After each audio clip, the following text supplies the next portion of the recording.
नमस्कार, घटना चक्र में आपका स्वागत है। मैं हूं विपुल सिंह।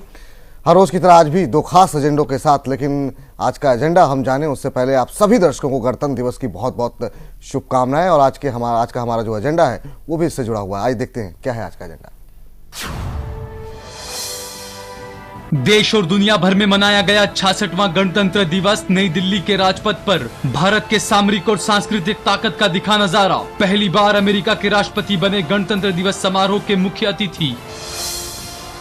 और राष्ट्रपति बराक ओबामा के भारत दौरे से कितने बदलेंगे दोनों देशों के रिश्ते? बड़ा सवाल, क्या मोदी के नेतृत्व में भारत को मिल रही है नई ऊंचाई? चलिए, दो खास एजेंडे हैं आज के। जिस तरीके से आज ऐतिहासिक गणतंत्र दिवस जिसे कह सकते हैं कई मायनों में, एक तो ये कि जिस तरीके से पहली बार अमेरिकी राष्ट्रपति बराक ओबामा गणतंत्र दिवस के मौके पर मुख्य अतिथि के तौर पर मौजूद रहे, और दूसरा इस लिहाज से भी कि पहली बार ऐसा हुआ है कोई गैर कांग्रेसी सरकार जो कि पूर्ण बहुमत में रही हो उसके नेतृत्व में गणतंत्र दिवस मनाया गया है। क्या कुछ खास बातें रही, क्या कुछ इसके मायने हैं, इन तमाम मुद्दों पर चर्चा करेंगे। तमाम खास मेहमान हमारे साथ जुड़ चुके हैं। हमारे साथ रमेश चंद्र रतन जी हैं, नेता भारतीय जनता पार्टी के। हमारे साथ मौजूद हैं उपेंद्र प्रसाद जी, वरिष्ठ पत्रकार। हमारे साथ अवधेश कुमार जी हैं, वरिष्ठ पत्रकार। साथ हमारे साथ दिलीप के सिंह हमारे साथ मौजूद हैं, वरिष्ठ पत्रकार और ग्रुप एडिटर जय टीवी के। आप सभी का बहुत बहुत स्वागत है आज के इस कार्यक्रम में, और आप सभी को गणतंत्र दिवस की बहुत बहुत शुभकामनाएं। पहला सवाल दिलीप जी, आपके साथ शुरुआत करते हैं। कैसे देखेंगे आज 66वां गणतंत्र दिवस जिस तरीके से मनाया गया? बराक ओबामा मौजूद थे, तमाम चीज़ों पर उन्होंने देखा किस तरीके से भारत की संस्कृति जो है कितनी अलग अलग है। तमाम झांकियों के जरिए तमाम जगहों पर वो मुस्कुराते दिखे, ताली बजाते दिखे, और जो सरकार की भी कई योजनाएं थी उसको बार बार नरेंद्र मोदी समझा रहे थे, जो झांकियों के जरिए, चाहे वो मेक इन इंडिया हो, बेटी बचाओ बेटी पढ़ाओ, वो तमाम चीज़ों के बारे में आपस में बातचीत भी करते हुए दिखाई दिए। आप कैसे देख रहे हैं आज के इस गणतंत्र दिवस की समारोह को? गणतंत्र दिवस ये सबको शुभकामनाओं के साथ साथ एक और जो खबर जो वाकई आर.के. लक्ष्मण जो कॉमन मैन के सिंबल थे, उनके देहांत की खबर है, उनका निधन हो गया है। तो सबसे पहले तो ये एक हम सब के लिए दुख भरी खबर है। लेकिन जो जिसकी शुरुआत आज आप कर रहे थे, जो सवाल है गणतंत्र दिवस किस तरह से इसे देखा जाए। मुझे लगता है भारत का गणतंत्र दिवस हमेशा ही हर 26 जनवरी को जब राजपथ पे झांकियां निकलती हैं, जब सामरिक और सैन्य शक्ति का नज़ारा देखने को मिलता है, तो भारतीय जहां भी होते हैं, जो भी देख रहे होते हैं, जैसे भी देख रहे होते हैं, उन सब जो भारतीय होते हैं उनको अच्छा लगता है, बहुत अच्छा लगता है। उनको एक विश्वास पैदा होता है। और ये जो झांकी है उसी के एक और कड़ी में एक नई चीज, उसमें कई नई पहल आप देख सकते हैं कि पहली बार महिला ब्रिगेड जो वुमेन जो है वो लीड कर रही थी। साथ ही साथ अमेरिका के राष्ट्रपति बराक ओबामा पहली बार यहाँ मुख्य अतिथि बन के आए। इसके साथ प्रधानमंत्री, इससे पहले मुझे नहीं याद है कि मैंने किसी प्रधानमंत्री को पगड़ी बांध के इस तरह का जो झांकी देखने के लिए पहले मुझे याद नहीं है। जितना तक मुझे याद है उतना मैं कह सकता हूँ कि ये भी अपने आप में पहली बार हुआ है। तो कुछ चीजें पहली बार वहां पे देखने को मिली है। और बारिश में भीगते लोग बैठे रहे, लगातार देखते रहे, तो लोगों की उत्सुकता और उत्साह का आप अंदाजा इससे लगा सकते हैं। और साथ ही साथ जो भारत एक स्पायरिंग इंडिया, वो इंडिया जो जिसकी चाहत है, कुछ कर गुजरने की जो चाहत है, उसके कुछ नज़ारे जो कल हम बनाना चाहते हैं, कल हमारा है, उसमें चाहे मेक इन इंडिया हो, चाहे मंगलयान की बारे में बात हो, जो चाहे बच्चों ने जो प्रेजेंट किया, कल हमारा है, ये तमाम चीजें वो है जो हमें ऊर्जा देती है, एनर्जी हमें बढ़ता है। तो ये लगता है इस मायने में ये काफी एक मुझे लगता है कि हर वर्ष के तरह इस वर्ष भी कुछ नई चीजें उसमें जुड़ गई हैं, कुछ नए उसमें तथ्य जुड़े हैं।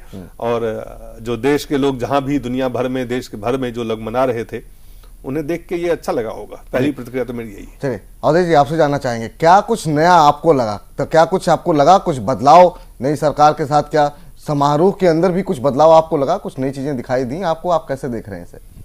नहीं, इस पर आप जानते ही हो कि हमारे और दिलीप जी के बीच जो है मल्ल युद्ध इस विषय पर दिन सुबह से हुआ था।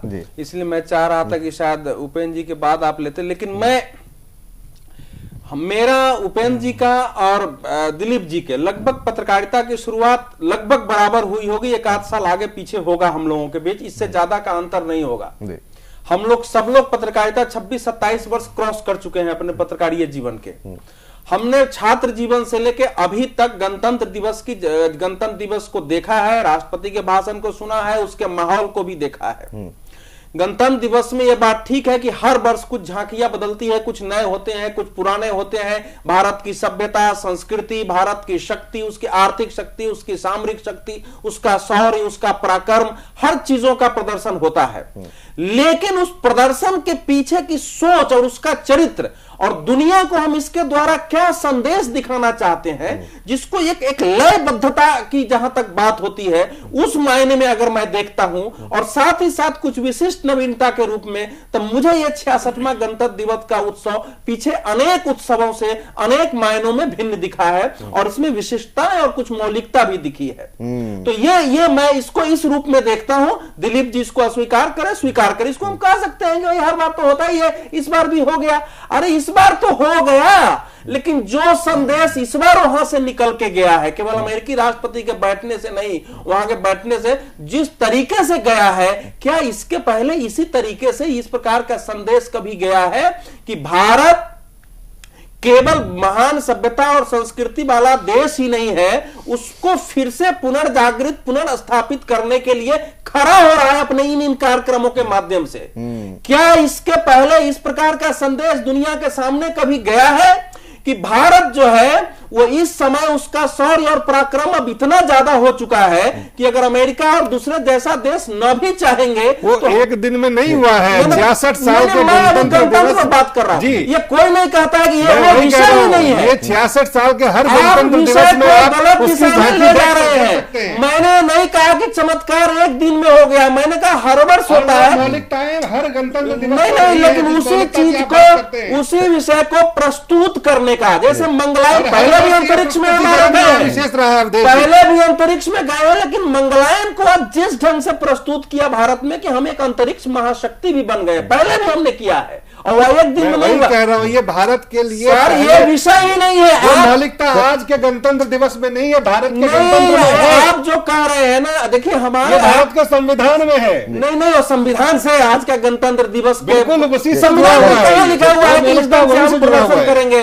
पहली बात है ऐसा है कि ये दिलीप जी टोका टोकी करते रहेंगे। मैं अपनी बात पूरी कर लूं। देखो ऐसा है कि ये किसी ने नहीं कहा कि एक दिन में सब कुछ हो गया है। सब कुछ रहते हुए भी अगर दुनिया में हम इस प्रकार का संदेश नहीं दे पा रहे थे, भारत में एक आत्मविश्वास पैदा हम नहीं कर पा रहे थे।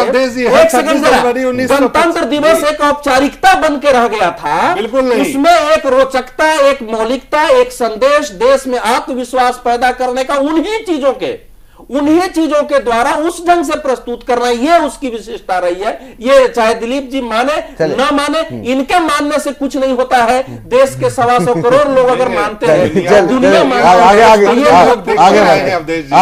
आगे बढ़ते। उपेंद्र जी के पास चलते। उपेंद्र जी, आप मुस्कुरा के क्यों आगे बढ़ रहे हो? नहीं, आपकी बातों से मुस्कुराहट, क्यों उसमें मुस्कुराहट क्या है? तो गंभीर। चलिए उपेंद्र जी, आपसे एक बात जानना चाहेंगे। जैसे कि अब हमने देखा कि चर्चाएं हमेशा होती थी, लेकिन इस बार हमने देखा जिस तरीके से क्या ओबामा के दौरे की वजह से दुनिया के स्तर पर इसका महत्व बढ़ा है क्या? जिस तरीके से चाइना की तरफ से कुछ प्रतिक्रियाएं, आज पूरे पाकिस्तानी अखबारों में और टेलीविजन चैनल जो है वो भारत के गणतंत्र दिवस की कवरेज कर रहे थे। पूरी सार्क कंट्रीज के अंदर जो है जिस तरीके से तमाम अखबारों को मैं देख रहा था, हर देश के अंदर ये एक विषय बना हुआ था। दिलीप जी को पहले से क्यों नहीं पता है? वो आपको लग रहा है कि इन तमाम चीजों की वजह से इसकी महत्ता क्या बढ़ी है क्या, ओबामा की मौजूदगी से या नई सरकार की वजह से? क्यों इस तरह की लोगों के अंदर उत्सुकता तमाम दुनिया के मीडिया के अंदर रही?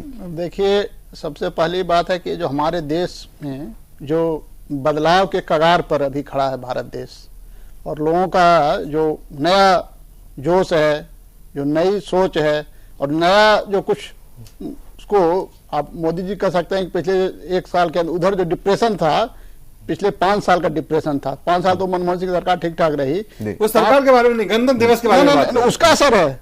वो जो डिप्रेशन के बाद जो नई उम्मीद है, नई आकांक्षा है, उसका भी असर है। नहीं कह सकते उनकी आकांक्षा की बात कर रहे हैं, ढांचे में भी रिफ्लेक्ट हो रहा है। मौलिकता जो है जी, बदलाव की घड़ी में हमारे देश के लोगों की जो आकांक्षा है वो ज्यादा महत्वपूर्ण मैं मानता हूँ। इस देश के लोगों में आकांक्षाएं, उम्मीदें हमेशा रही हैं। बराक ओबामा का भी आना इंपॉर्टेंट है, लेकिन उससे ज्यादा इंपॉर्टेंट है जो यहाँ के लोगों की जो अपनी आकांक्षा है, जो अपनी उम्मीदें हैं, जो अपना जोश है, भविष्य के प्रति एक जो आशावाद है। ये भारत में हमेशा रहा है, ये हमेशा रहा है। जब आप रिपब्लिक डे के झांकी को देखेंगे तो वो सांस्कृतिक विकास विरासत कई बार टीवी हम लोग बंद कर देते हैं। देखिए आप झांकी की बात कर रहे हैं, मैं पूरे देश की सोसाइटी की बात नहीं कर रहा हूँ, मैं झांकी की बात कर रहा हूँ। अवधेश जी कह रहे हैं कि मौलिक रूप में परिवर्तन हुआ, उसमें कोई मौलिक परिवर्तन नहीं हुआ है। मैं ये कह रहा हूं। अगर देश में बहुत डिप्रेशन हो और झांकियों में कुछ दूसरी चीजें दिखलाते हैं तो वो तालमेल नहीं है। इस बार है जो कि जो हम लोगों की जो आकांक्षा जगी है, जो उम्मीदें जगी है, जो कुछ नया करने का, कुछ नया सोचने का, विश्व में एक ताकत बनने का बिल्कुल एक जो आया है उसका रिफ्लेक्शन हुआ है झांकी में। ये उसकी पहली विशेषता है। दूसरी विशेषता है आप कहिए कि बराक ओबामा का आना। बराक ओबामा का आना भी एक तरह से भारतीय राजनीति की बहुत बड़ी जीत है, क्योंकि आज तक अमेरिका का कोई भी राष्ट्रपति यहाँ नहीं आए थे। तो उसका एक कारण ये भी है कि दूसरी बात है कि ये दूसरी बार आए हैं। अब तक कोई भी राष्ट्रपति 2 बार भारत नहीं आए हैं, अमेरिका के राष्ट्रपति। तो उनका भी आना वो भी इसलिए आ गया कि भारत में एक नई तरह की स्फूर्ति दिखाई पड़ रही है। भारत है जो बहुत साल तक हमने देखा कि सबसे ज्यादा तेज विकास दर चीन की होती थी और नंबर 2 पर भारत होता था। अब है कि लग रहा है पूरा इंटरनेशनल कम्युनिटी को कि अगले 2-3 साल में भारत है जो इकोनॉमिक ग्रोथ रेट की दृष्टि से चाइना से भी ऊपर हो जाएगा। तो उसके कारण है कि भारत एक तेजी से उभर रहा है और उस उभार के प्रति एक लोगों में, हमारे देश के लोगों में तो आकांक्षा है ही, दूसरे देश के लोगों को भी लग रहा है कि इसमें कुछ है। तो उसके कारण है कि दक्षिण एशिया में भारत की स्थिति मजबूत हुई है। चीन है वो भी भारत को, हालांकि सामरिक लिहाज से चीन अभी बहुत श्रेष्ठ है भारत से, मतलब कि बहुत अधिक ताकतवर है, लेकिन फिर भी उसे लग रहा है कि भारत है जो उसकी जो आकांक्षा है, जो रीजनल सुप्रीमेसी का जो डेमोक्रेसी भी एक बड़ा आकर्षण है। मैंने वो पहले ही कहा कि एस्पायरिंग नेशन जो चीजें हमारे मुल्क में, लेकिन झांकियों में कुछ नई चीजें जो हमेशा रहता है, वो हमेशा रहता है। कलाम के समय कलाम राष्ट्रपति थे, एक ही चीज हर साल थोड़ा दिखाई जाएगी। हाँ नहीं, वहां पे सिर्फ एक फिल्म हिट होती है, सुपर हिट होती है, गोल्डन जुबली मनाती है, तो देखना पड़ेगा ना सुपर हिट। इसको आप फ्यूचरिस्टिक कह सकते हैं। वो भी होता था, फ्यूचरिस्टिक भी होता था उसमें। जरा बीजेपी की भी प्रतिक्रिया, पहले एक प्रतिक्रिया नरेंद्र मोदी का जो एक देश के बारे में और दुनिया के बारे में और सुरक्षा के बारे में, प्रगति के बारे में विजन है, वो उन्होंने आज उस गणतंत्र दिवस के माध्यम से, झांकियों के माध्यम से दर्शाने की कोशिश की है। इस पर लीडरशिप का प्रभाव, नेतृत्व का प्रभाव साफ दिख रहा था। चलिए जरा बीजेपी की प्रतिक्रिया लेते हैं। रमेश जी हमारे साथ जुड़े हुए हैं। रमेश जी आपसे जानना चाहेंगे, आप कैसे। मैं सबसे पहले तो अभी दिलीप जी ने जैसा कहा कि कोई नया नहीं है, पहले भी तो गणतंत्र दिवस मना है। सबसे पहले तो मैं इस 66वें गणतंत्र दिवस के मौके पर अपनी तरफ से देशवासियों को अपनी हार्दिक शुभकामनाएं प्रेषित करता हूं। और दूसरी चीज एक और कि बिल्कुल सही है दिलीप जी, 65 बार तो पहले भी मना है, लेकिन ये जान लीजिएगा 65 बार झांकियां भी निकली हैं और इस तरीके से परेड भी हुई है। लेकिन ये भी सही है कि आज के दिन खुली देश की उस आब हवा में एक संवैधानिक व्यवस्था आज से प्रारंभ हुई थी। ये बात तो पुरानी करते आए, लेकिन कोई देश का प्रधानमंत्री अपने 7 महीने के कार्यकाल को संभालते ही जिस देश की शासनिक व्यवस्था, जिस देश की प्रशासनिक व्यवस्था, जिस देश के ढांचे का ध्वस्त हो गया था राजनीति से, राजनीतिक नेताओं से, नीति और नियत से, सबसे पहले सामरिक दृष्टि से, कूटनीतिक दृष्टि से देश का प्रधानमंत्री सार्क देशों में गए, एक रिश्ता कायम हुआ, सोते हुए लोग जगे और वहां वंदे मातरम और ये सारा भारत माता, वहां से एक जागृति हुई। और आज सार्क कंट्री एक ऐसे व्यक्ति को, एक ऐसे ताकतवर के मुखिया को चीफ गेस्ट बना करके एक इतिहास का नया पन्ना लिखा गया है। 65वें वर्ष में दिलीप जी कहने में झिझक नहीं है, कोई किसी टाइप का इस टाइप से इंस्पायरेशन सिस्टम नहीं बना है। नारी शक्ति जो देश के खाली इस भारत में बच्चे पैदा करने के लिए, लालन पालन के लिए रहती थी, अब उसे भी कह देंगे कि वो तो भर्ती पहले हो गई थी, लेकिन नारी शक्ति का स्वरूप आज दिखा है। और देश में एक देश में नया एक नई आज दिलीप जी सुन लीजिएगा, आज अंतरराष्ट्रीय क्षितिज पर इंदिरा गांधी प्रधानमंत्री दिलीप जी आप चक्कर में दिलीप जी सुन लीजिएगा प्लीज, आप देखिए दिलीप जी सुन लीजिएगा प्लीज सुन लीजिएगा, आप जो दिलीप जी सुनता लीजिएगा, इस गणतंत्र ने जो हासिल किया है आज नजरअंदाज मत करिए। ऐसा है आज जो है अंतरराष्ट्रीय क्षितिज पर अंतरराष्ट्रीय राष्ट्रपति आज भारत की सीमाओं से ये गणतंत्र दिवस बना है। दिलीप जी मेरी भारत का गणतंत्र आज इस लायक 65 साल में बना है। अमेरिका के राष्ट्रपति को आमंत्रण स्वीकार करना पड़ा, ऐसा आप है, इसको स्वीकार करिए। आप 66 साल के गणतंत्र के जर्नी को अंडरमाइन मत करिए। नहीं कर रहे लेकिन ये आज बाउंड्री भारत की बाउंड्री पार करके जो गया है अंतरराष्ट्रीय क्षितिज पर, राष्ट्रीय गण गया है, जनगण गण गया है, यहाँ देश की सशक्तिकरण गया है, विविधता में जो संस्कृति का जो भिन्नता गई है पहली बार गई है, इसे आपको स्वीकार करना पड़ेगा। दिलीप 65 साल के बाद आया है, ये पहला नहीं है। ये एक सवाल तो यहाँ पर आप जो बात करो ठीक कह रहे हैं। देखो ऐसा है कि हमने उस समय भी ये कहा था कि अगर हम देखेंगे तो देश का विकास तो सनई से नहीं हुआ है। अभी नरेंद्र मोदी को 8 महीने आए हुए उसमें नई चीजें बन गई हैं, लेकिन हम बाउंड्री पार करके पहली बार गया है। दूसरी बात कह रहे हैं भाई, भारत में सभी नेताओं ने, सभी सरकारों का अपना अपना योगदान और अपना यात्रा को तो कोई नहीं नकार रहा है ना, नकार थोड़ी ना रहे उससे, नकार नहीं दे। आप दूसरे दिशा में दिवस पर दो चीजों को मिक्स कर रहे हैं। जो देश में निराशा कर रहे हैं आप उसको मिक्स मत करिए। जो देश में निराशा का माहौल था, देश में अच्छी, मैं उन चीजों पे नहीं जा रहा हूँ। हम वही कह रहे हैं कि देश वही कह रहे हैं 65 साल के गणतंत्र के बाद आज अमेरिका जैसे शक्तिशाली राष्ट्र को आमंत्रण स्वीकार करके उन्हें गर्व हो रहा है। ये 7 महीने में नहीं होता है, ये इसका माहौल बनाया गया है, बिल्कुल तब बना है। ये मंगलयान की शक्ति जिसको हम आज शोकेस कर रहे थे, बहुत अच्छे कपड़े सिलवा लीजिए। जो एक कदम आज उठाया गया, घटिया दर्जी से बहुत अच्छे कपड़े सिलवा लीजिए तो आपके चेहरे पर वो खूबसूरती नहीं आएगी। ये साधारण कपड़ा बढ़िया दर्जी सिलवाना है 65 साल लगे। इस कपड़ा को आपकी बात का कोई काट नहीं रहा है, आप उल्टे दिशा में जा रहे हैं। आप उसको जो देखिए, आप जो चीजें अच्छी है उसको स्वीकार करिए। चले दिलीप जी दिशाहीन क्यों हो रहे हैं आप? नहीं दिशाहीन हो रहे हैं आप। 65 साल के योगदान को कोई नहीं नकार रहा है, ये हम फिर से जोर दे के कह रहे हैं। उसे कौन नकार रहा है? उसे कौन नकार रहा है?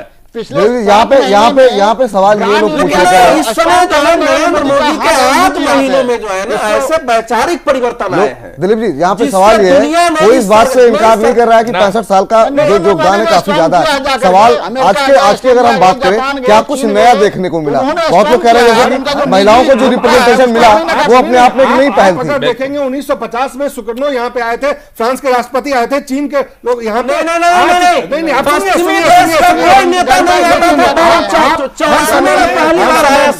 हर समय में दुनिया में माहौल अलग रहा है, हर समय में और इस समय जो है देश इसमें मैं ये नहीं कह रहा हूं कि आज देश में जो आत्मविश्वास है, हम वही कह रहे हैं जो नहीं कह रहे हो। नहीं वो नहीं कह रहे,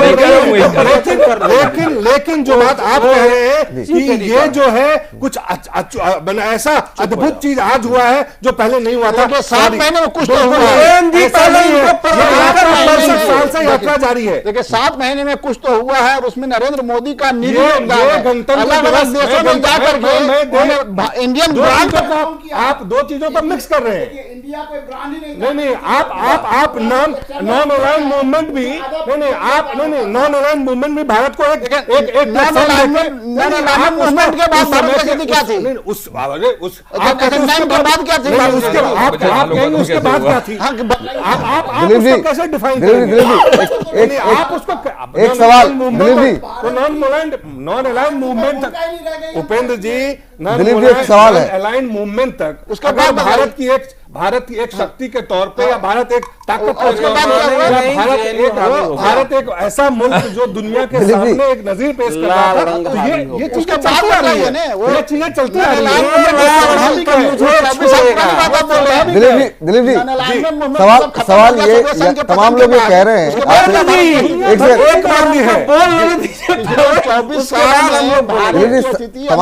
तमाम लोग आपका मत है, हम लोगों का मत है, उस समय आप अपने मत को रखने के लिए स्वतंत्र हैं। बस तो आपसे मतभेद होते हुए भी उस पर तो होगा ना कि हम दोनों के दो मत है, लेकिन फिर भी उस दो मत पर सहमति है। देश के वैज्ञानिकों ने, एक वैज्ञानिक ने नहीं, वैज्ञानिकों ने कौन कह रहा है इनकार कर रहा है? देश के नागरिकों ने, बाबा से लेकर डॉक्टर मेघनाथ साहब देश की अलग अलग सरकारों ने, वो वाजपेयी जी सरकार जब 5 साल चलाए थे उस समय भी देखा था कि कई तरह की चीज, इसका प्रोजेक्ट जो है इंडिया से बाहर नहीं हुआ। मैं अपने सवाल को, आप कहते हैं कि हमारे 66वें गणतंत्र दिवस पे एक ऐसे अद्भुत झांकी निकला है जो इससे पहले नहीं निकला था। माफी चाहता हूं, ये नहीं कह रहे हैं, ये नहीं कह रहे हैं। मैं अपने सवाल को घुमा के पूछता हूं आपसे। मेरा सवाल मैं इस तरह से पूछता हूं, दिलीप जी सवाल जरा सुन लीजिए। सवाल मेरा ये है कि ये जो 66वें गणतंत्र दिवस की झांकी थी, इसमें क्या कुछ आपको अलग कुछ दिखा, जो नए कदम कुछ उठाए गए? जैसे पहली बार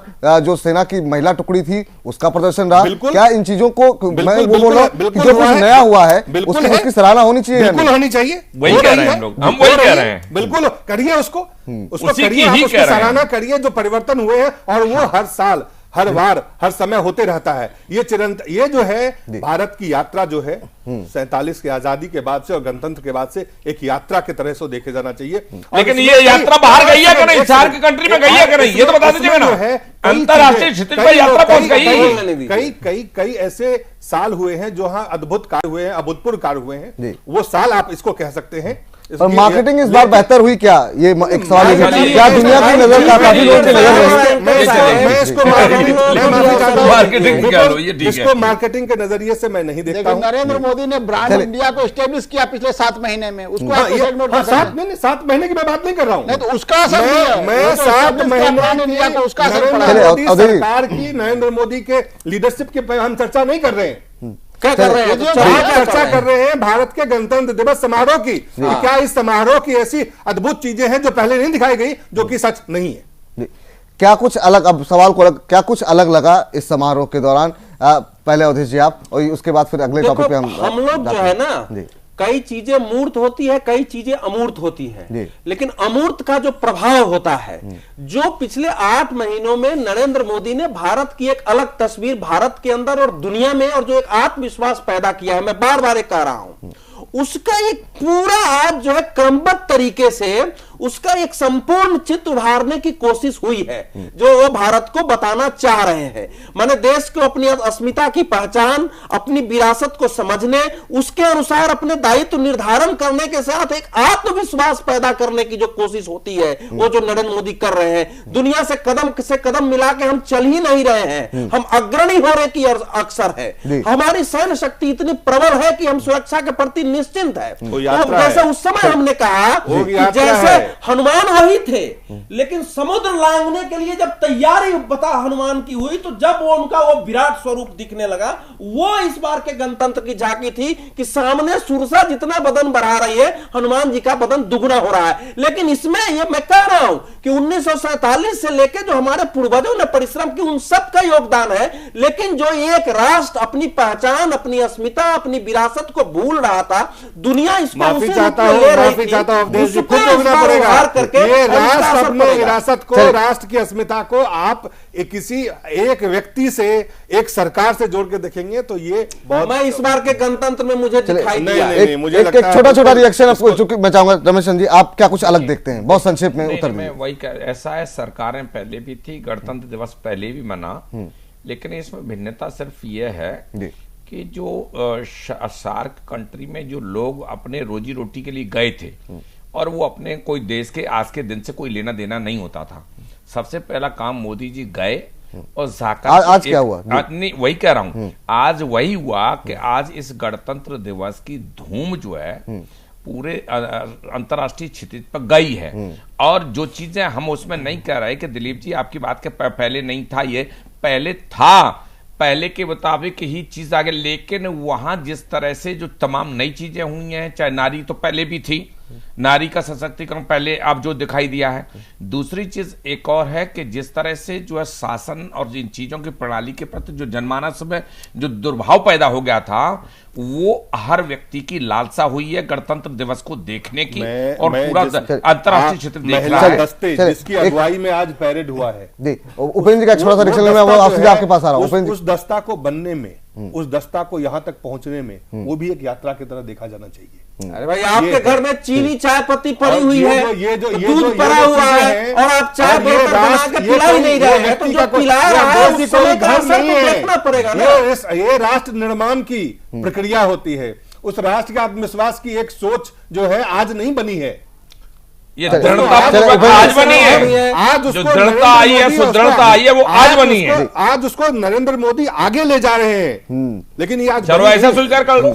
चले उपेंद्र जी आप कैसे, आप कुछ अलग लगा, उसके बाद हम अगले विषय पे भारत और अमेरिका के रिश्तों पर जाएंगे। आपसे फाइनल कमेंट लेना चाहेंगे। अब देखिए, ये अब इतनी चर्चा तो हो गई कि भाई ये जो झांकियां दिखलाई गई है उस पर चर्चा हो रही थी, तो जो मैंने कहा उसको एक लाइन मैं फिर दोबारा करूंगा कि जो रिफ्लेक्शन है हमारे देश जो नई अंगड़ाई ले रहा है, उस अंगड़ाई का रिफ्लेक्शन इन झांकियों में दिखाने में जो भी इसके आयोजक रहे हो, जिन लोगों ने भी इसको तैयार किया होगा सारे कार्यक्रमों को, वो सफल रहे हैं। और ये सही है, ऐसे झांकियों की जरूरत थी।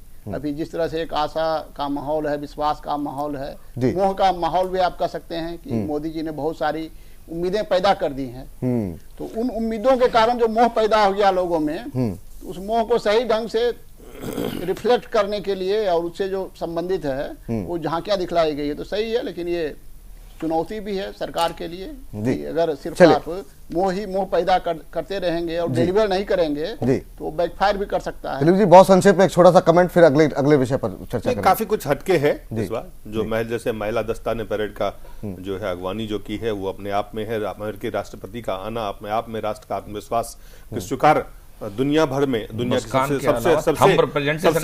सबसे शक्तिशाली राष्ट्र के द्वारा इसको स्वीकार किया जाना अपने आप में एक बड़ी उपलब्धि के तौर पे भी देखा जा सकता है कि दुनिया के जो सबसे शक्तिशाली राष्ट्र है उसको लग रहा है कि ये एक उभरता हुआ ऐसा राष्ट्र है जिसके साथ हाथ में कदम कदम मिला के उसके साथ चलना चाहिए। और साथ ही साथ जो चीजें हमने उपलब्धियां जो पीछे रही है, जिसको डेवलप किया है, जो आने वाली हमारी भविष्य है उसके तरफ जो हमारी चिंताएं हैं, हमारी जो सोच है, जो चुनौतियां हैं उसके तरफ जिस तरफ हम अग्रसर हैं, जिस तरह से हम हिंदुस्तान को मेक इन इंडिया या तमाम चीजों से जो हमारे एक आइडियाज है जिसको हम आज एक उम्मीद के तरह देख रहे हैं, इन तमाम चीजों से एक आत्मविश्वास, एक नए भविष्य की कल्पना और बेहतर कल जब ये 67वां मनाएंगे, 68वां मनाएंगे, आगे जब बढ़ेंगे, इनमें ये हर साल जो है, हर साल एक यात्रा के तरह उसमें कुछ चीजें नई जुड़ेंगी, यही उम्मीद करते हैं। जी चलिए, फिलहाल एक छोटे से ब्रेक के लिए हम यहाँ पर रुक रहे हैं, लेकिन वजह जो भी हो, वजह चाहे हमारे पूर्वजों की मेहनत हो, वजह नई सरकार का काम हो, नई सरकार की सोच हो, वजह बराक ओबामा का आना हो, कोई वजह हो, लेकिन अपने आप में 66वां गणतंत्र दिवस कई मायनों में महत्वपूर्ण रहा है। उम्मीद करते हैं आने वाले समय में हम और ज्यादा प्रगति करें। एक छोटे से ब्रेक के बाद बात करेंगे भारत अमेरिका के संबंधों के ऊपर।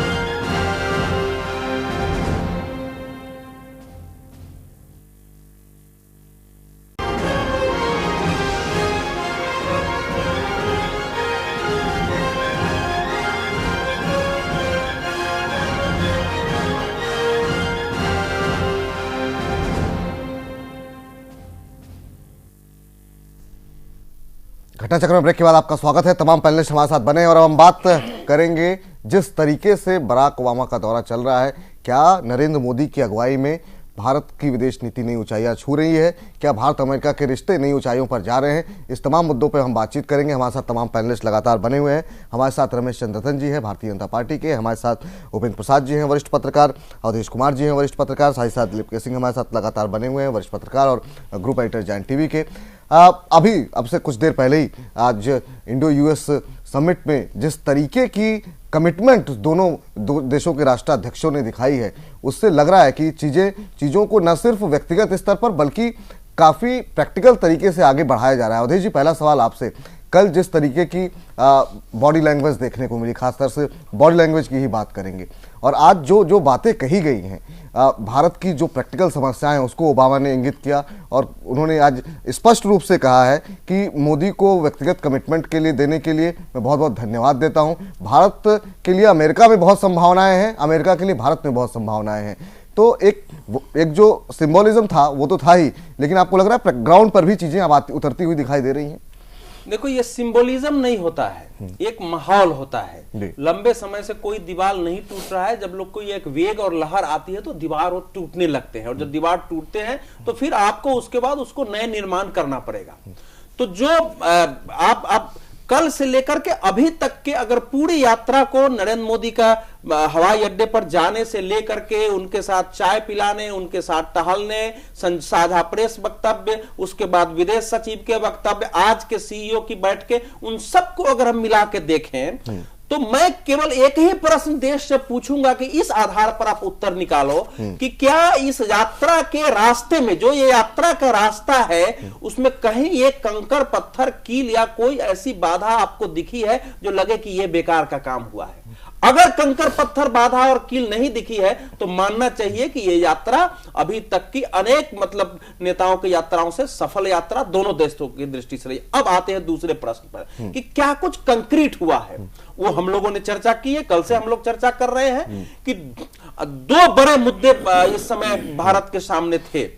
पहला मुद्दा यह था कि भारत का जो मेक इन इंडिया का नरेंद्र मोदी का नारा है कि अमेरिका और दुनिया की ज्यादा से ज्यादा कंपनियां हमारे देश में आके प्रत्यक्ष विदेशी निवेश करें, यहां बनाएं। जिस ढंग से चाइना जो है दुनिया का मैन्युफैक्चरिंग हब बनके और एक महाशक्ति बनाए, हमारे यहां भी हो, ताकि हमारे देश से निर्यात बढ़े, हमारे देश में रोजगार हो, और वो एक बड़ा मुद्दा। उस दृष्टि से यह यात्रा। दूसरा हमारे सामने जो समस्या थी वो थी अमेरिका के साथ खासकर एनर्जी को लेकर के। तो ऐसे तो कई विषय हैं, लेकिन इन दोनों विषयों पर अगर आप देखते हैं तो आप अब यह साफ हो गया है कि अमेरिका की कंपनियां भारत में निवेश करने आ रही है। यहां तक कि रक्षा क्षेत्र में भी कहा जा रहा था कि 49% पर नहीं आएंगे। उसमें विकास की भी है, उसमें शोध की भी बात है, उसमें तकनीक देने की भी बात है, तो वो भी आ रही है। तो इसको हम ठोस कहेंगे। आज बराक ओबामा ने कहा कि भारत और अमेरिका को इस रूप में देखना चाहिए कि दुनिया में जितना हमारा निर्यात है दुनिया भर में, केवल 1% भारत के साथ हो रहा है। बिल्कुल बिल्कुल। और जो हम आयात करते हैं वो केवल 2% है। हमारा चीन के साथ जो हमारा व्यापार है वो 580 अरब डॉलर का है, जबकि भारत से अभी कुल मिला के 100 अरब डॉलर का है। तो ऐसे भी देखा जाए तो हमारे यहां विस्तार की पूरी संभावनाएं हैं। तो मुझे लगता है कि आज नरेंद्र मोदी ने जो वायदे किए कि जो बड़े प्रोजेक्ट है वो प्राइम मिनिस्टर के लेवल पर देखे जाएंगे, तो ये एक बहुत बड़ी उपलब्धि है। और आर्थिक दृष्टि से, व्यापारिक दृष्टि से अमेरिका को भी आवश्यकता है। बराक ओबामा ने कहा कि अगर हमारे यहां सामान आपके यहां बनता है तो हमारी कंपनियों को आय होगी, उससे हमको लाभ होगा, आपके निर्यात होंगे, आपके यहां रोजगार बढ़ेंगे, तो हम दोनों को मिलकर आगे बढ़ना है। तो वही मैं कह रहा हूं। लेकिन इस सब से एक और बात मैं कहना चाह रहा हूं, जो मैं कहना चाह रहा हूं लास्ट में, तुरंत खत्म करूंगा। कि नरेंद्र मोदी ने विदेश नीति के स्तर पर बिल्कुल एक अपनी अलग छाप छोड़ी है दुनिया के स्तर पर। वो छाप यह है कि महत्वपूर्ण नेताओं के साथ व्यक्तिगत संबंध बनाना, ताकि खुल करके हमेशा बात होने की संभावना रहे, जो समस्या है वो सीधे हम निपट सके।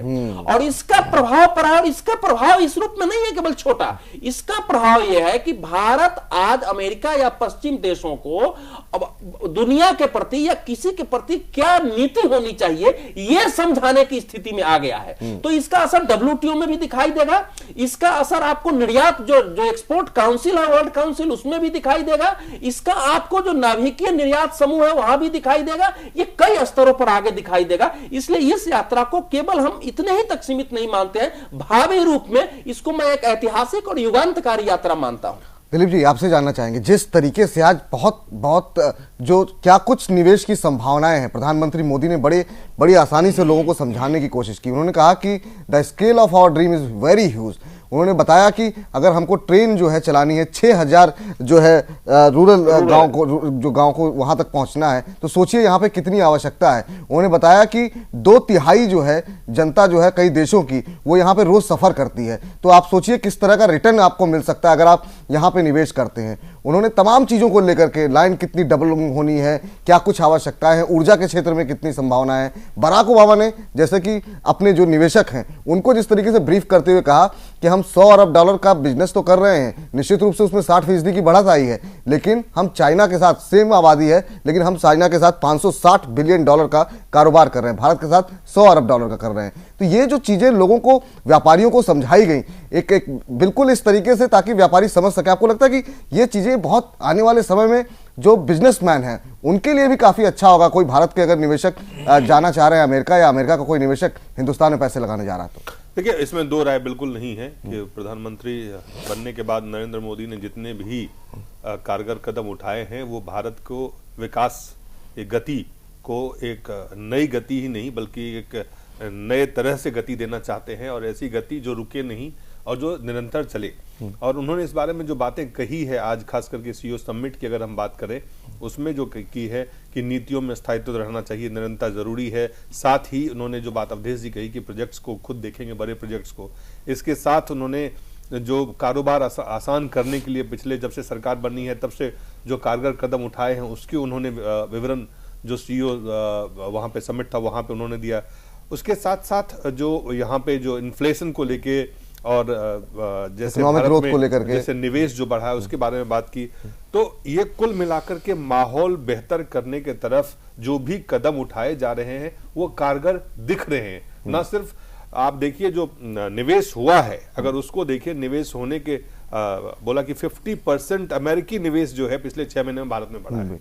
जाहिर है कि ये तब होता है जब आपको भरोसा होता है, यकीन होता है कि यहाँ स्थिर सरकार है, पॉलिसी में एक निरंतरता रहेगी, एक पॉलिसी में जो है पैरालिसिस नहीं होगा, यहाँ चीजें बेहतर होगी। तो वो माहौल बनाने में प्रधानमंत्री बिल्कुल कामयाब दिख रहे हैं। ना सिर्फ अमेरिका के साथ बल्कि दुनिया के कई मुल्कों के साथ, जापान गए, ऑस्ट्रेलिया गए, ब्रिक्स देशों में गए, पड़ोसी मुल्क गए, भूटान, नेपाल, हर जगह उन्होंने एक भरोसा जीता है, वहां के लोगों का भी, वहां के सरकार का भी, वहां के निवेशकों का भी, और वहां पे अगर भारतीय वहां जो निवेश करना चाहते हैं उनके लिए भी वो माहौल बेहतर कर रहे हैं। तो इसमें बिल्कुल दो राय नहीं है कि प्रधानमंत्री बनने के बाद नरेंद्र मोदी जितने भी काम कर रहे हैं वो एक जैसे कहते हैं कि देश की तरक्की और विकास के लिए एक नए रास्ते ही नहीं खुलेंगे बल्कि ऐसे रास्ते होंगे जिसका कि उम्मीद आप कर सकते हैं अगर ये चीजें बनी रहती है तो एक बेहतर भविष्य जो है, बेहतर विकास के रास्ते खुल रहे हैं, विकल्प खोल रहे हैं। और इसमें बिल्कुल मुझे कोई हिचकिचाहट नहीं है कि एक बेहतरीन जो है खास करके विदेश के साथ संबंध बनाने में, विदेश मुल्कों के साथ, विदेशी मुल्कों के साथ संबंध बनाने में, और ये संबंध जो है वो नेताओं के डिप्लोमेटिक लेवल तक सिर्फ नहीं है कि एक डिप्लोमेटिक जो ट्रेडिशनल जो पारंपरिक अभी तक रहा है उससे आगे बढ़ के वो चीजों को कर रहे हैं। वो व्यक्तिगत व्यक्तित्व को, अपने नेतृत्व को एक नए आयाम उसको भी दे रहे हैं। साथ साथ जो वहां के जो निवेशक हैं, वहां के जो आम लोग हैं, उनके साथ भी भारत का संबंध जो है को एक नए स्तर पे ले जा रहे हैं। एक लोगों के वो पीपल टू पीपल, सिर्फ ये गवर्नमेंट टू गवर्नमेंट नहीं है, ये government to government, people to people, as well as जो इन्वेस्टर्स है, बिजनेस टू बिजनेस जो रिलेशनशिप है उसको बेहतर करने में लगातार जुटे हुए हैं। और उसी का नतीजा है, अगर आप देखें आज जो अमेरिकी निवेश और खास करके जो अमेरिकी राष्ट्रपति ने कहा कि जो अक्षय ऊर्जा है उसके क्षेत्र में जो है सहयोग के लिए $200 करोड़ मुहैया कराने को उन्होंने बात कही है। तो ये आप देखें कि इसको उपलब्धि के तौर पे आप नहीं देखेंगे तो कैसे देखेंगे? बिल्कुल। आपसे जानना चाहेंगे उपेंद्र जी, जो आज बातें कही गई, प्रधानमंत्री की तरफ से एक बात कही गई, कहा गया कि भारत की जो अर्थव्यवस्था है ऐसी होगी आने वाले समय में कि वो एंकर का काम करेगी, जिसके जो कि दुनिया की अर्थव्यवस्था को स्टेबल रखे, स्थिर रखे। भारत की अर्थव्यवस्था आने वाले समय में ऐसी होने जा रही है कि वो एंकर करेगी कि वो दुनिया की अर्थव्यवस्था ना बिगड़े। दूसरी बात उन्होंने बहुत महत्वपूर्ण बात कही, उन्होंने कहा कि अगर भारत तरक्की करेगा तो सिर्फ भारत ही तरक्की नहीं करेगा बल्कि दुनिया का हर छठा व्यक्ति जो है वो तरक्की करेगा। तो ह्यूमैनिटी के लिहाज से भी भारतीयों का जीवन स्तर उठना काफी महत्वपूर्ण है। कई तरीके से उन्होंने एक एंगल निकाल करके बात कही। और अमेरिका के राष्ट्रपति ने एक बात कही, उन्होंने कहा कि हम चाहते हैं ऐसा माहौल बने कि भारत के गांव में बैठी जो महिला है वो अमेरिका में व्यापार कर ले। कैसे देख रहे हैं इस तरह की बातों को, इस तरह की अपील को आप? देखिए, मोदी जी ने जो कहा कि हम ऐसा चाहते हैं कि भारत है जो एक स्टेबलाइजिंग फोर्स बने, तो सही बात तो यह है कि 2008-2007 में जो विश्वव्यापी आर्थिक मंदी आई थी, उस मंदी के दौरान भी भारत ने अपनी ये भूमिका अदा की थी। इसलिए मोदी जी कह रहे हैं कि ठीक है, हो सकता है आने वाले दिनों में और ज्यादा सशक्त भूमिका निभाए, लेकिन वो जो विश्व आर्थिक मंदी बहुत ज्यादा खराब नहीं हुई देशों के लिए, हालांकि विकसित देशों को झटका लगा बहुत, बाकी जगहों पर रिसेशन था, हमारे यहाँ खाली स्लो डाउन हुआ। हमारे यहाँ स्लो डाउन तो हुआ ही थोड़ा बहुत, लेकिन भारत और चीन ये दोनों ने मिल करके उसको स्टेबिलिटी प्रोवाइड की। अगर भारत चीन अगर नहीं रहता, उस समय नहीं हेल्पिंग हैंड देता, या यहाँ की जो अर्थव्यवस्था नहीं कर मजबूत रहती, मजबूती पकड़े रहती, तो उस समय भी नहीं हो पाता। तो इसलिए कह रहे हैं ठीक है, ये भारत उससे और बेहतर स्थिति में जा सकता है, और जब भी कोई डाउनफॉल आए, आर्थिक मंदी आए या कोई और फाइनेंशियल ब्रेकडाउन आए, जैसा कि 2007 में आया था यूनाइटेड स्टेट्स में, तो उसमें भारत बने। तो वो अमेरिका के लिए भी सही है। जब भी जो भी इकोनॉमिक डेवलप्ड कंट्रीज हैं उसमें इनस्टेबिलिटी के खतरे ज्यादा हो रहे हैं, क्योंकि इतना ज्यादा फाइनेंशियल ये हो रहा है। लेकिन एक चीज हमें एक ख्याल रखना चाहिए कि भारत की इकोनॉमी को जो स्टेबिलिटी दे रहा है वो फाइनेंशियल सिस्टम नहीं देती है। यहाँ की जो अपनी अर्थव्यवस्था है, बिल्कुल, बिल्कुल। उसका जो मूलभूत है, जो agriculture agro based consumer driven economy है, सबसे बड़ा स्टेबलाइजिंग फोर्स है। वो यहाँ की अर्थव्यवस्था को भी स्टेबिलिटी देती है, और उस समय भी जो स्टेबिलिटी मिली वो यहीं से मिली। उसमें आप देखिएगा कि भारत का, हालांकि भारत का निवेश बहुत कम है, दूसरे देशों में भी भारत निवेश आकर्षित करता है, भारत के लोग बाहर भी निवेश करते हैं। 1-2 साल ऐसा आया था कि भारत जितना में निवेश विदेशी करते हैं, उससे ज्यादा निवेश भारत के लोग विदेशों में कर रहे हैं। तो वो भी एक खतरनाक टेंडेंसी थी। तो मेक इन इंडिया के द्वारा उस टेंडेंसी को भी करेक्ट करने की कोशिश कर रहे हैं नरेंद्र मोदी, क्योंकि आपके यहाँ ठीक है चीप लेबर है, आपके यहाँ रॉ मटेरियल्स बहुत हैं, लेकिन अगर बिजनेस माहौल ठीक नहीं रहेगा तो फिर दिक्कत हो जाएगी। इस चीप लेयर और रॉ मटेरियल के द्वारा जो इकोनॉमिक पावर कंपनियां जनरेट करती है, उस पावर का इस्तेमाल दूसरे देशों में करने लग जाती है। तो वो जो खतरे हैं उसको भी देखना पड़ेगा। और बाकी जो इन्होंने कहा है कि हम प्रधानमंत्री के स्तर पर देखेंगे, लेकिन इसमें बैलेंस बिगड़ना भी बहुत खतरनाक होगा। मान लीजिए बड़े बड़े जो विदेशी प्रोजेक्ट हैं वो तो हैसल फ्री रूप में हो रहा है, सब चीज उसको मिल रहा है, उसको सैंक्शन मिल रहा है, बहुत आसानी से मिल रहा है, उसको करप्शन का सामना नहीं करना पड़ रहा है। और नीचे वाले लेवल के जो डोमेस्टिक लेवल के या छोटे लेवल वाला है वो करप्शन का सामना कर रहा है, तो लेवल प्लेइंग फील्ड नहीं हुआ। तो आपको देखना पड़ेगा कि डोमेस्टिक पॉलिसी है, डोमेस्टिक इकोनॉमिक पॉलिसी है, इंटरनेशनल बल्कि इकोनॉमिक पॉलिसी भारत अपना रहा है, वो दोनों में ज्यादा गैप नहीं होना चाहिए। क्योंकि अगर ज्यादा गैप हुआ तो फिर वो जो आप कहते हैं ना को डिस्पैरिटी और बढ़ेगी और उससे असंतोष बढ़ेगा। इसलिए सिर्फ हमें ग्रोथ ही नहीं चाहिए, आप पर्सनली देखने के साथ साथ उसको व्यवस्था को मजबूत करनी होगी, ताकि वो प्रधानमंत्री को पर्सनली या प्रोजेक्ट लेवल पे न देखना पड़े। आपको ना भ्रष्टाचार है, भारत का जो भ्रष्टाचार है उसके कारण सारी नीतियां अब तक विफल हुई है। या जो यहाँ पे रेड टेपिज्म है, जो यहाँ पे लाल फीताशाही है, इकोनॉमिक पॉलिसी जो मनमोहन सिंह ने शुरू की थी, जो अभी चल रही है, उसकी विफलता का भी कारण है एडमिनिस्ट्रेटिव करप्शन। बिना प्रशासनिक सुधार के आप आर्थिक सुधार किए जा रहे हैं और चाहते हैं कि आर्थिक सुधार सफल हो। तो पहला है कि प्रशासनिक सुधार, वो भी चुनौती है जो जब तक मोदी सरकार नहीं करती है तब तक हमें नहीं लगता है कि बहुत ज्यादा फायदा होगा। और बाकी अमेरिका के लिहाज से सही है, अमेरिका को भारत से ऐसा अभी विश्व सहयोगी नहीं मिलेगा। उसके जो इकोनॉमिक रिएक्टर्स हैं, इकोनॉमिक एनर्जी पैदा करने के हैं, उसको बेचेगा किसको इंडिया वर्ल्ड में? कौन उससे खरीदेगा? फ्रांस है, फ्रांस के पास पहले ही से बहुत ज्यादा है, इंग्लैंड के पास भी है, चीन भी इकोनॉमिक पावर है, तो उसको खरीदने के लिए कौन है? सभी देशों को तो दे नहीं सकता, पाकिस्तान को तो बेच नहीं सकता अमेरिका, क्योंकि वो रिलायबल देश नहीं, उसको रोक कंट्री बोलता है। तो इंडिया ही है जो अभी अमेरिकन इकोनॉमी के लिए ये स्टेबलाइजिंग फोर्स हो सकता है। भारत को इसका फायदा उठाना चाहिए। ठीक है, भारत से व्यापार में ही होता है कि जब दोनों पक्ष को फायदा होता है उसके बाद ही व्यापार होता है। बिल्कुल उसी तरह से दो देशों के जो इकोनॉमिक रिलेशंस हैं तभी स्टेबल हो गए जबकि उससे दोनों को फायदा होगा। रमेश जी ये करने में जी चलिए अगला सवाल डायरेक्शन में चल रहे हैं, लेकिन देखना पड़ेगा, बहुत सतर्क रहना पड़ेगा। चलिए रमेश जी, आपसे मेरा सवाल ये है कि बहुत लोगों को जो कंसर्न है वो मैं आपको बताता हूँ।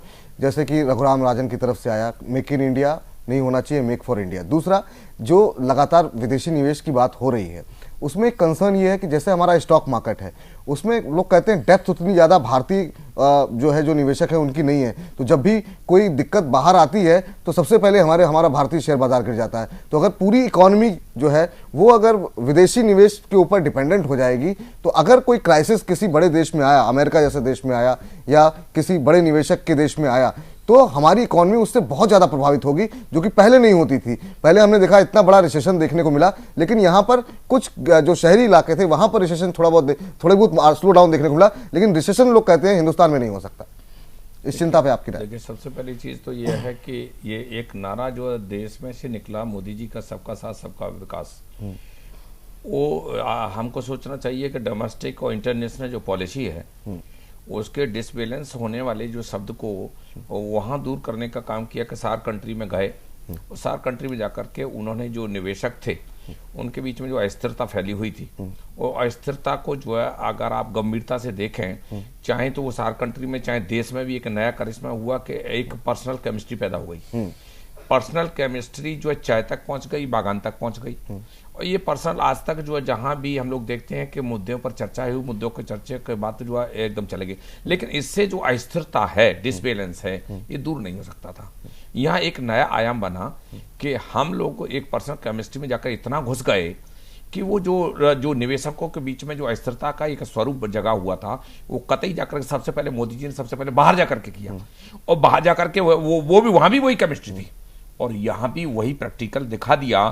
तो जो निवेशक थे उनके दिल दिमाग पूरी तरह से स्वस्थ हुए हैं और स्वच्छ हुए हैं, और जहां तक इकोनॉमी वाला जो सिस्टम है वो डिसबैलेंस वाला बिल्कुल दूर हुआ है, क्योंकि इस बैलेंस को बनाने का ही तो ये केमिस्ट्री वहां तक पहुंची है। इसलिए अब जो देश का जो बहुआयामी जो भारत है उसका चहुमुखी विकास होगा, और उसमें चहुमुखी विकास में ये नहीं है कि मतलब अमेरिका का नहीं हो या चाइना का नहीं हो, लेकिन डिसबैलेंस को देख करके ही तो केमिस्ट्री के स्वरूप को मल्टीपल सिस्टम बना है। मेरा सवाल आपसे ये है कि बहुत ज्यादा विदेशों पे अगर हमारी अर्थनीति जो है निर्भर हो जाएगी पूरी तरह, तो नुकसान क्या उसके ज्यादा नहीं होंगे? अगर मैंने वही कहा आपसे, मैंने वही कहा कि डोमेस्टिक और इंटरनेशनल आशंका इसलिए क्योंकि जब अमेरिका में रिसेशन हुआ, मान लीजिए मंदी आई, उस समय भारत पर उतना असर नहीं पड़ा जितना असर बाकी बाजारों पे पड़ा था, बाकी विकसित देशों में। मेक इन इंडिया जो सब्जेक्ट है, लेकिन अगर हम पूरी तरह डिपेंडेंट हो जाएंगे तो हमारे लिए दिक्कतें होंगी। सबसे पहले मोदी, एक मिनट, मेक इन इंडिया